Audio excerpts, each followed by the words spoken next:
ธรรมดาไปได้เห็นจับในวิชีไลก็ยังโชว์ตัวสกอวิชีไลปะตอย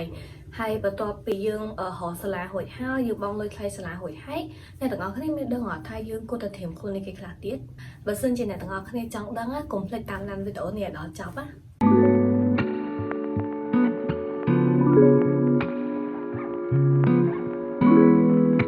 ជំរាបសួរហើយអ្នកសួស្តីអ្នកទាំងអស់គ្នាខ្ញុំមូលីកាជួបគ្នាម្ដងទៀតហើយនៅក្នុងវីដេអូថ្មីនៅក្នុងវីដេអូថ្ងៃនេះខ្ញុំនឹងបង្ហាញអ្នកទាំងអស់គ្នាថាតើការចូលសាកលវិទ្យាល័យអ្នកទាំងអស់គ្នាគួរតែត្រៀមខ្លួនអីគេខ្លះ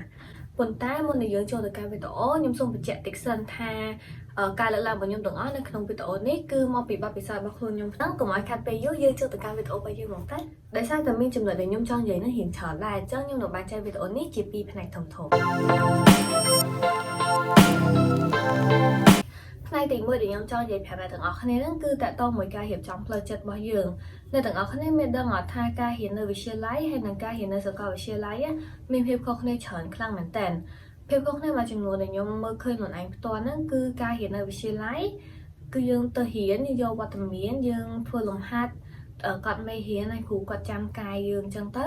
ហើយចំណែកវិទ្យារៀនវិញខ្ញុំនិយាយតែពីវិទ្យាល័យណាគឺទី10 11 12 3ឆ្នាំហ្នឹងគឺមុខវិជ្ជារៀន10មុខជាងហ្នឹងគឺដូចគ្នាខុសគ្នាតែមេរៀននេះប៉ុន្តែនៅពេលដែលអ្នកទាំងអស់គ្នាចូលសាកលវិទ្យាល័យវិញមុខវិជ្ជារៀនអត់ដូចគ្នាពីមួយឆមាសទៅមួយឆមាសគឺដូររហូតហ្មងហើយចំណែកគ្រូវិញគឺគាត់គិតថាយើងធំអស់ហើយដល់ពេលយើងធំអញ្ចឹងគឺយើងអាចដើរទៅខ្លួនឯងបានណាគាត់ចាំបញ្យលមេរៀនឲ្យយើងហើយនៅពេលដែលយើងមានចម្ងល់អីចឹងគឺយើងទៅសួរគាត់យើងទៅសុំដំបូងមានពីគាត់មានបញ្ហាអញ្ចឹងគឺយើងអាចទៅនិយាយរកគាត់បានប៉ុន្តែគាត់អត់នៅចាំដឹកដៃយើងដូចកាយយើងនៅរៀនវិទ្យាល័យទេមូលហេតុដែលខ្ញុំចង់និយាយប្រាប់រឿងហ្នឹងទៅអ្នកទាំងអស់គ្នាហ្នឹងគឺដោយសារខ្ញុំខ្លួនឯងផ្ទាល់ពេលដែលចប់វិទ្យាល័យចូលសាកលវិទ្យាល័យខ្ញុំមានគម្លាតបានប្រហែលជាមួយខែអត់ដល់មួយខែទេហ៎ហើយខ្ញុំត្រូវរៀបចំច្រើនខ្លាំងមែនតើនៅរយៈពេលមួយខែហ្នឹងដូចជាហោសាលាបងថ្លៃសាលារៀបចំរដ្ឋបាលអញ្ចឹងខ្ញុំអត់មានពេលវេលាគ្រប់គ្រាន់សម្រាប់ស្វែងយល់ខ្លួនឯងថាការរៀននៅវិទ្យាល័យហើយនិងការរៀននៅសាកលហ្នឹងគឺវាដូចគ្នាឬមួយក៏ខុសគ្នាឯងនៅពេលដែលខ្ញុំចូលដល់សាកលដំបូងទៅគឺខុសគ្នាខ្លាំងខ្ញុំខ្លួនឯងមើលឃើញថាវាខុសគ្នាខ្លាំងដល់ហើយខ្ញុំក៏ពិបាកសម្របខ្លួនខ្ញុំសម្របអត់ទាន់ណាតែថាខ្ញុំអត់ដឹងអីទាំងអស់គឺខ្ញុំចូលដំបូងគឺថាដលងមូលអត់ដឹងអីទេអញ្ចឹងខ្ញុំចង់ឲ្យអ្នកទាំងអស់គ្នាដឹងថាវាខុសគ្នាដើម្បីឲ្យអ្នកទាំងអស់គ្នាអាចងាយស្រួលក្នុងការសម្របខ្លួនហើយទទួលយកនៅអាភាពខុសគ្នាហ្នឹងផ្នែកទី2របស់យើងគឺការរៀបចំផ្លូវកាយក្នុងផ្នែកនេះមានច្រើនចំណុចដែរអញ្ចឹងខ្ញុំនឹងលើកឡើងម្ដងមួយនៅក្នុងចំណុចទី1គឺអ្នកទាំងអស់គ្នាគួរតែដឹងថាសាលាឬក៏ជំនាញរបស់អ្នកទាំងអស់គ្នាហ្នឹងត្រូវការសម្ភារៈអីគេខ្លះតាមធម្មតាគឺគេមានបានសម្គាល់ខ្លួនឬក៏ ID card ហ្នឹងហើយសភៅពុម្ពក៏ដូចជាសម្ភារៈដែលយើងត្រូវការរៀនទៅក្នុងថ្នាក់ផ្សេងៗទៀតណាបើសិនជាអ្នកទាំងអស់គ្នារៀនវិស្វកររៀនគូប្លង់ឬក៏រៀនខាងផ្នែកកុំព្យូទ័រអីចឹងគឺគេមានសម្ភារៈដែលត្រូវការខុសៗគ្នាតាមមុខជំនាញចឹងហើយបើសិនជាជំនាញអ្នកខ្លះទៀតដូចជាជំនាញរបស់ខ្ញុំអីហ្នឹងគឺអត់សឹងថាអត់ត្រូវការអីសោះហ្មង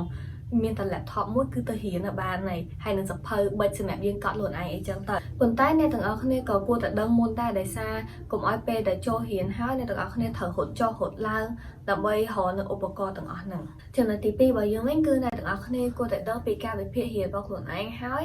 រៀនចេះរៀបចំការវិភាគហ្នឹងទៀត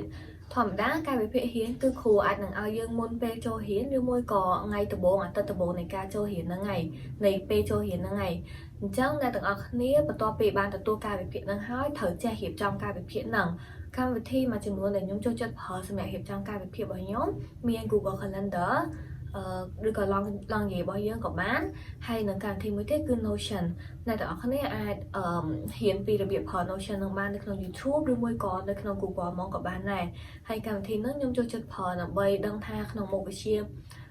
មួយចឹងខ្ញុំមានការងារត្រូវធ្វើអីគេខ្លះហើយការងារណាដែលខ្ញុំធ្វើហើយខ្ញុំមិនទាន់ធ្វើហើយនឹងខ្ញុំកំពុងតែធ្វើអញ្ចឹងដើម្បីឲ្យខ្ញុំស្រួលរៀបចំពេលវេលារបស់ខ្លួនឯងណាហើយចំណែកមូលហេតុដែលខ្ញុំចង់ឲ្យអ្នកទាំងអស់គ្នារៀនចេះរៀបចំការវិភាគរបស់ខ្លួនឯងហ្នឹងគឺដោយសារអ្នកទាំងអស់គ្នាមានពេលវេលាមួយថ្ងៃតែ24ម៉ោងឯងហើយមួយអាទិត្យមានតែ7ថ្ងៃឯងការងារអាចនឹងចូលមកច្រើនខ្លាំងមែនតើអញ្ចឹងអ្នកទាំងអស់គ្នាត្រូវតែចេះរៀបចំថាថ្ងៃណាត្រូវធ្វើការងារអីថ្ងៃណាធ្វើការងារអីហើយនឹងសល់មានពេល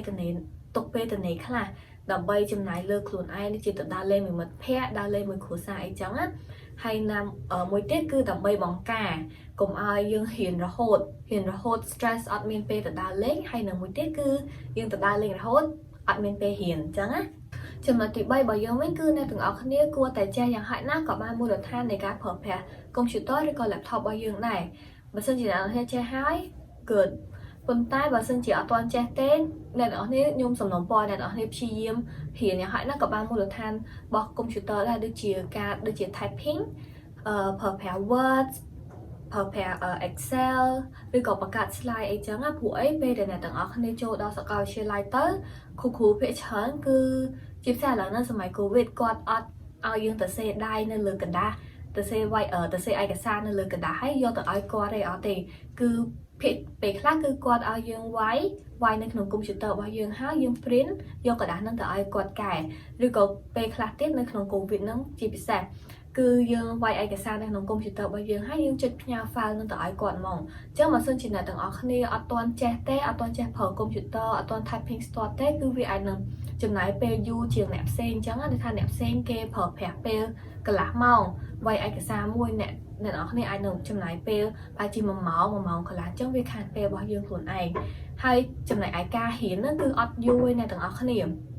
เมื่อไงไอ้เจ้าในตอนนี้คนละจำไหนเปย์ไปให้จีแผ่นดำตีกระลาเมาไอ้เจ้าไอ้ไว้ไอ้กับซาเปย์เดี๋ยวยมเห็น typing ตัวโบ้คือยมไว้ไอ้กับซายมไว้ไอ้กับซาหน้าระเบียบ serious เปย์เกี่ยมចូលចិត្តបទចំហៀងខ្ញុំជឿស្ដាប់បទចំហៀងអញ្ចឹងខ្ញុំវាយអាប្រូបទចំហៀងរបស់យើងហ្នឹងដើម្បីឲ្យដៃខ្ញុំកាន់តែស្ទាត់មួយកុំព្យូទ័រហើយខ្ញុំវាយកាន់តែលឿនហើយមកចំណុចទៀតក៏តកតទៅនឹងចំណុចមុនដែរគឺ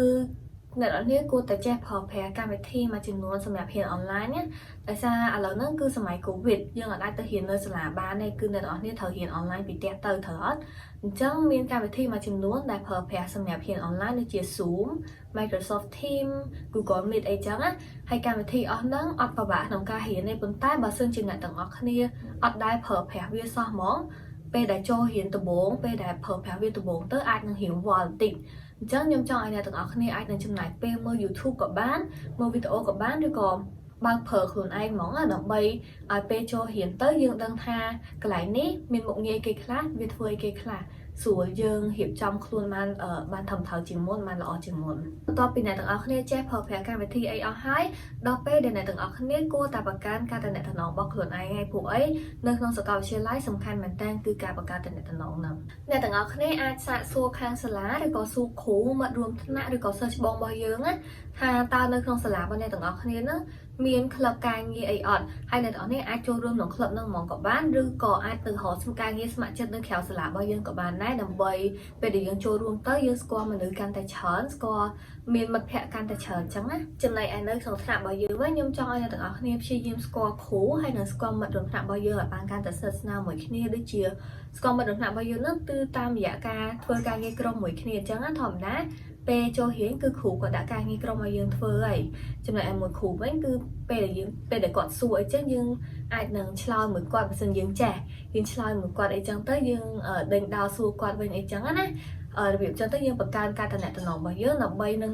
អនាគតទៀតទៅអ្នកទាំងអស់គ្នាអាចនឹងរកការងារធ្វើអ្នកទាំងអស់គ្នាអាចនឹងបើកមុខរបររកស៊ីអីវាកាន់តែរលូនចឹងសរុបមកការធៀមខ្លួនចូលរៀននៅសាកលវិទ្យាល័យហ្នឹងមានពីរចំណុចធំការរៀបចំផ្លូវចិត្តរបស់យើងទទួលយកនូវភាពខុសគ្នាព្យាយាមសម្របខ្លួនជាមួយនឹងភាពខុសគ្នាហ្នឹងហើយនៅចំណុចទី2ការរៀបចំផ្លូវកាយរបស់យើងដូចជាដឹងថាការចូលរៀនហ្នឹងត្រូវការអីគេខ្លះមានសម្ភារៈអីគេខ្លះចេះប្រើប្រាស់កម្មវិធីចេះរៀបចំកាលវិភាគរបស់ខ្លួនឯងហើយនឹងបង្កើតតំណែងឲ្យបានច្រើនអញ្ចឹងខ្ញុំគិតថាដូចជាអត់មានអីតទេប៉ុន្តែបើសិនជាអ្នកទាំងអស់គ្នាមានចម្ងល់ឬក៏មានចំណុចណាដែលចង់បន្ថែមអាច comment នៅខាងក្រោមនេះក៏បានឬក៏ឆាតមកខ្ញុំតាម Facebook ហើយនិង Instagram មកក៏បានដែរហើយសូមអរគុណអ្នកទាំងអស់គ្នាខ្លាំងមែនតើដែលបានមើលវីដេអូនេះដល់ចប់ហើយយើងនឹងជួបគ្នានៅវីដេអូក្រោយៗទៀតបាយបាយ